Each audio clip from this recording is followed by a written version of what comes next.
జగన్మోహన్ రెడ్డిని జైల్లో వేయాల్సిన అవసరం కూటమి ప్రభుత్వానికి లేదండి. కాలం చాలా గొప్పది, కాలం దాని పని దాన్ని చేసుకెళ్తుంది. అలాగే న్యాయ వ్యవస్థలు ఉన్నాయి, ఆయన అనేక కేసుల్లో ఉన్నాడు. ఖచ్చితంగా ఆయన టైం వచ్చినప్పుడు ఆయన వెళ్తాడు.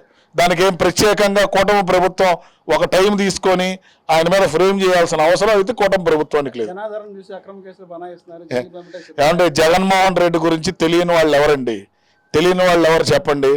ఆయన ఏం చెప్పి అధికారంలోకి వచ్చాడు? కులం చూడడం, మతం చూడడం, వర్గం చూడడం, ప్రాంతం చూడడం, పార్టీ చూడడం అని వచ్చాడు. వచ్చిన తర్వాత కులానికి మధ్య వైషమ్యాలు పెట్టాడు, మతానికి మధ్య వైషమ్యాలు పెట్టాడు, అలాగే మనుషుల మధ్య వైషమ్యాలు పెట్టాడు. ఏదో లబ్ధి చేకూరుతాం అనుకున్నాడు. ప్రజలు దాన్ని తెలుసుకున్నారు, తిరస్కరించారు. అతని గురించి తెలిసిన ప్రతి ఒక్కళ్ళు కూడా అతన్ని ఖచ్చితంగా వ్యతిరేకించిన పరిస్థితుల్లోనే ఉంది. అది వ్యతిరేకించడాన్ని యాక్సెప్ట్ చేయాలి.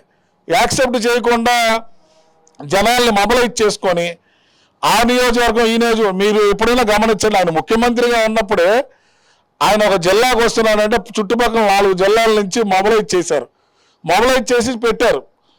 అదే ఇప్పుడు కూడా నడుస్తుంది.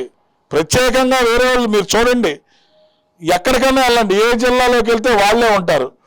తర్వాత జగన్మోహన్ రెడ్డి క్యాన్వా వెళ్తూ ఉంటుంది, 125-150 మంది తొక్కిసలాడుకుంటూ ఉంటారు, తొక్కుకుంటూ ఉంటారు, సెకండ్లు ఇచ్చుకుంటారు. ఆ తర్వాత అంతా ఖాళీగానే ఉంటుంది. మీరు కావాలంటే కెమెరాలు క్లియర్గా దగ్గర పెట్టి చూడండి.